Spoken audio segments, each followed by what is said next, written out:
ప్రస్తుతం మనతో పాటు ఉన్నారు తిరుమల తిరుపతి దేవస్థానం మాజీ ప్రధాన అర్చకులైనటువంటి రమణ దీక్షితులు గారు. ఒక్కసారి తిరుమల తిరుపతి లడ్డూ ప్రసాద వివాదంపై ఆయన ఏమంటారో ఆయన మాటల్లోనే విందాం. సార్ నమస్తే అండి. సార్, లడ్డూ ప్రసాద వివాదం అంటే దాంట్లో కల్తీ జరిగింది అనేది వింటుంటే చాలా బాధాకరమైనటువంటి విషయం. హైందవ సమాజం మొత్తం కూడా బాధపడుతున్నటువంటి సంఘటన, ఆశ్చర్యం.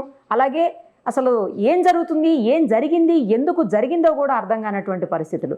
మీరు చాలా సంవత్సరాలు అక్కడ ప్రధాన అర్చకులుగా స్వామివారి దగ్గర చేస్తున్నారు కాబట్టి మీరు చెప్పండి సార్, అసలు అట్లాంటి అవకాశం ఉంటుందా? ఒకవేళ ఉంటే ఎలా జరిగి ఉండొచ్చు? దీనికి పరిష్కారం ఏంటి సార్? భక్తులందరికీ చాలా విచారకరమైన, దుఃఖకరమైన విషయం కూడా. నా పట్టుకు నాకే ఇది చాలా పెద్ద షాక్ లాగా వచ్చింది. ఎన్ని రోజులుగా మనం కల్తీ అయిన నెయ్యితో తయారు చేసిన ప్రసాదాలు స్వామివారికి మనం నైవేద్యం పెడుతున్నాము మన చేతులతో అనేది నాకు చాలా బాధ కలిగించిన విషయం. మన ఇంట్లో మన పిల్లలకు, మన తల్లిదండ్రులకే మనం కల్తీ అయిన ఆహారం అయితే పెట్టం కదా. అటువంటిది భగవంతుడికి చేయవలసి వచ్చిందని చాలా బాధపడుతున్నాము. కానీ ఇందులో సంతోషకరమైన విషయం ఏమంటే, ఈ విషయం బయట రావడం ఒకటి, ఇప్పటి ప్రభుత్వం దాన్ని సరిచేయడానికి పూనుకోవడం అనేది ఒకటి చాలా సంతోషకరమైన విషయం. శుద్ధమైన ఆవు నెయ్యి చాలా వెల కలిగింది కాబట్టి ఆ వెల తగ్గించడానికో లేకపోతే వేరే లోకల్ వెండార్స్ కి ఒక అవకాశం ఇవ్వడం అవసరమో, ఏదో కొంతమంది ప్రలోభాల వల్ల, కొంతమంది ఉద్దేశపూర్వకంగా చేసిన దాని వల్ల ఈ అపచారం జరిగింది. కల్తీ అయిన నెయ్యి కొనాల్సి వచ్చి దాంతో లడ్డూలు తయారు చేయాల్సి వచ్చింది.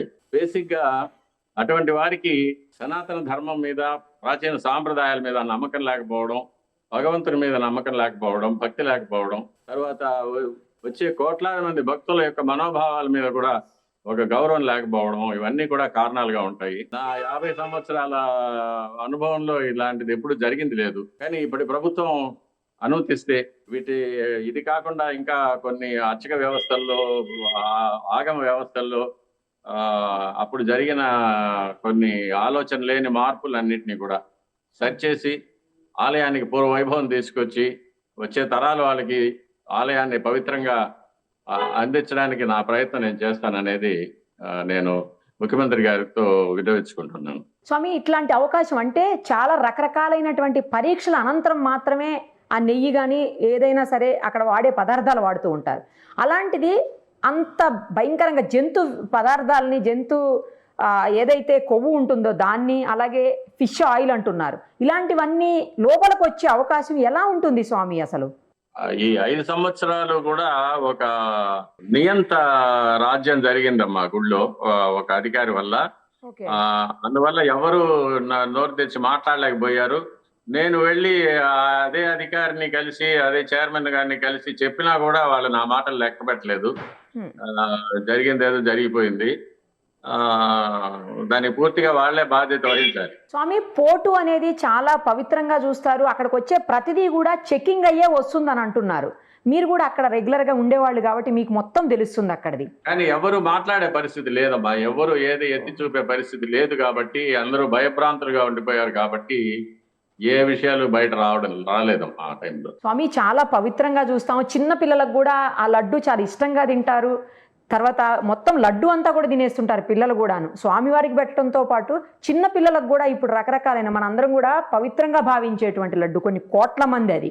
పైగా ఇంకోటి వెజిటేరియన్స్ ఉంటారు, వాళ్ళందరికీ కూడా ఈ జంతు కొవ్వు లేకపోతే ఫిష్ ఆయిల్ ఇవన్నీ వెళ్తే అది నాన్ వెజ్ అయిపోయే పరిస్థితులు కూడా ఉంటాయి కదా స్వామి. ఏంటి అన్యాయం, ఏంటి దారుణం అసలు? ఏం చేస్తామా, కలికాలం కొంతమంది ప్రబుద్ధుల వల్ల, కొంతమంది యొక్క ప్రలోభాల వల్ల, ధనాశ వల్ల ఇట్లాంటివి జరుగుతూ ఉంటాయి. ఇది స్వామివారి నిర్ణయమో ఏమో, వాళ్ళు ఆ తప్పులు చేసి శిక్షలు అనుభవించడం కోసం ఇట్లాంటి అవకాశాలు వాళ్ళకు ఇస్తున్నారేమో భగవంతుడు అనుకుంటాను. కానీ ఇక మీద జరగకుండా చూసుకోవడం అనేది మన కర్తవ్యం. స్వామి, మీరు అక్కడ చూసుంటారు కదా, అసలు ఆ లడ్డూ ప్రసాదం అనేది ఎక్కడి నుంచి వచ్చి ఎట్లా తయారవుతుంది స్వామి? ఎన్ని రకాలైనటువంటి టెస్ట్లు అవుతాయి స్వామి? ఒకసారి చెప్పండి, గతంలో ఎలా జరిగేది మీరున్నప్పుడు? అందులో ఏమి భేదాలు, అందులో ఏమి డిఫరెన్సెస్ లేవమ్మా. మామూలుగా ముందు జరిగినట్టే, ముందు ఎక్కడ చేస్తున్నారు అక్కడే చేస్తున్నారు, ఎక్కడ నైవేద్యం పెడుతున్నామో అక్కడే నైవేద్యం పెడుతున్నాం, ఎక్కడ అమ్ముతున్నారో అక్కడే అమ్ముతున్నారు. కానీ ఈ కల్తీ నెయ్యి వల్ల లడ్డు యొక్క పవిత్రత పోయింది, రుచి పోయింది, వాసన పోయింది, షెల్ఫ్ లైఫ్ పోయింది, నిలవ ఉండడం లేదు. ఇవన్నీ లోపాలు జరగడం వల్ల ఇందులో ఏదో కల్తీ జరిగిందనే అనుమానం చాలా మందికి వచ్చింది. చాలా రోజులుగా ఇది జరుగుతూ ఉంది. కానీ ఇప్పుడు బయటపడి దీనికి పరిష్కారం ఏంటి ఒక్కసారి ఫైనల్ గా చెప్పండి స్వామి, పరిష్కార మార్గం ఏంటి దీనికి? పరిష్కారాలు ఆగమ శాస్త్రంలో చూసి ఆగమ పండితులతో మాట్లాడి దీనికి ఏదైనా శుద్ధి కార్యక్రమాలు ఏమైనా చేయాల్సి ఉంటే చేస్తాం. కొన్ని కోట్ల లడ్డూలు ఇప్పటికే రెడీ అయి ఉంటాయి, వాటన్నిటిని కూడా విశ్వసనీయత వాటికి కూడా ఎంతవరకు ఉంటుంది స్వామి? లేదు, కోట్లు ఉండవు, రోజుకి 2 లక్షల లడ్లు అవి తయారు చేస్తారు. అవి కూడా ఈ మధ్య వర్షాల వల్ల జనం తగ్గిపోవడం వల్ల మిగిలిన దేవాలయాలకంతా పంపించేసామా. ఇప్పుడు పెద్దగా లడ్డూలు స్టాక్ ఉండవు. ఓకే, ఇక మీద ఇప్పుడు మళ్ళీ శుద్ధమైన నెయ్యితో తయారు చేస్తాం కాబట్టి ఇక మీద ఎటువంటి ప్రాబ్లం ఉంటుంది. రోజుకి ఎన్ని లడ్డూలు చేస్తారు స్వామి? సుమారుగా 2 లక్షల నుంచి ఎక్కువ చేస్తాం.